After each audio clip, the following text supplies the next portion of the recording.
Hi everyone, it's me. No doubt you know that the ancient Egyptians were masters of building pyramids. In fact, there are more than 100 pyramids found in Egypt till now. But it seems that the builders of the pyramids were not only interested in stacking stones, they also made some incredible astronomical discoveries while making these structures. For instance, did you know that each of the 3 pyramids at Giza is aligned almost perfectly with one of the 3 stars in Orion's belt? Or that the Great Pyramid's altitude matches the length of the corresponding star's light year pretty accurately? If you don't know what a light year is, let me explain. The distance that light travels in 1 year is so unimaginably vast that scientists use this unit to express the distances between stars. 1 light year is equal to 5.88 trillion miles, or 9.46 trillion kilometers. The length of the light year of the star Mintaka, which is one of the 3 stars in Orion's belt, is 3,270 light-years. But the height of the Great Pyramid of Giza is 481 feet or 146 meters. And when we divide the height of the pyramid by 3270, we get a number very close to 1. This means that the altitude of the Great Pyramid corresponds to the length of the light-year of its corresponding star Mintaka. If we take the 3rd star in the belt Alnitak, whose light-year is 770, then the height of the middle pyramid, which is Khafra's pyramid, fits perfectly with this value. That is 770 feet or 234 meters. And finally, for the easternmost pyramid of Teti, whose light year is 2000, the height of this small pyramid aligns perfectly with the given value. That is 2,146 meters. This is a striking coincidence because the pyramids were built around 4,500 years ago and modern technology was unavailable at the time. So how could the builders have known the exact heights of the stars in Orion's belt? This isn't where the story ends, though. What makes this even more interesting is that the star map of Orion's belt in the sky perfectly aligns with the 3 pyramids of Giza, with Orion's belt pointing towards the rising sun in the east, just as the 3 pyramids align with the cardinal points of the compass. The alignment of the pyramids with the stars in the sky suggests that the builders of the pyramids had some knowledge of astronomy, but they weren't alone. In South America, at the Ollantay site in Bolivia, there are 2 pyramids facing each other from opposite sides of a valley. Each of these pyramids has a stair-like structure, and each step represents 1 month of the year. There are 365 steps in total, representing the 365 days in a solar year. When the vernal equinox occurs, the sunlight falling on the front steps of the 2 pyramids coincides exactly, showing that these pyramids are used as giant sundials.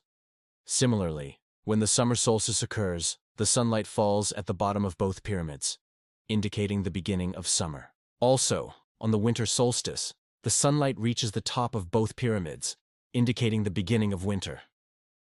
These pyramids were built around 1000 BC, long before modern science, yet their builders somehow knew the length of a solar year. But that's not all. Both pyramids have an entrance at the same height, which faces the same direction. But no one knows what's behind these doors.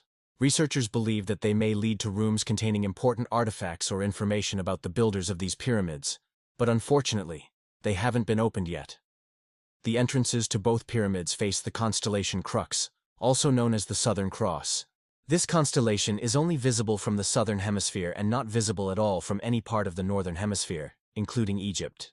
The fact that the builders of the Olmec pyramids were able to see the Southern Cross constellation indicates that they were either incredibly advanced astronomers or had access to some kind of astronomical device that allowed them to see constellations that were normally invisible to them. Unfortunately, such devices are beyond the scope of our current knowledge, so we can only speculate about their existence. The Dogon people of West Africa have some similar traditions. Their mythology tells stories of a celestial city called Sirius, which they say lies in the constellation of Canis Major, or the Greater Dog. Interestingly, Canis Major contains the brightest star in the night sky, Procyon, and the 3rd brightest, Sirius. The Dogon people claim that the Sirius constellation consists of 4 stars, whereas in reality, it has only 1 bright star and several dim ones. However, modern telescopes reveal that the bright star Sirius is actually a binary star system composed of 2 smaller stars orbiting around a common center of mass. This discovery supports the Dogon's claims about the 4 stars in the constellation Sirius. Moreover, the Dogon people have accurate knowledge of the exact date when Sirius returns after disappearing in the sky. This is because Sirius is a binary star, and the smaller star in the pair is smaller than Earth and orbits closer to the Sun, meaning that the light from the smaller star is drowned out by the brighter, larger star.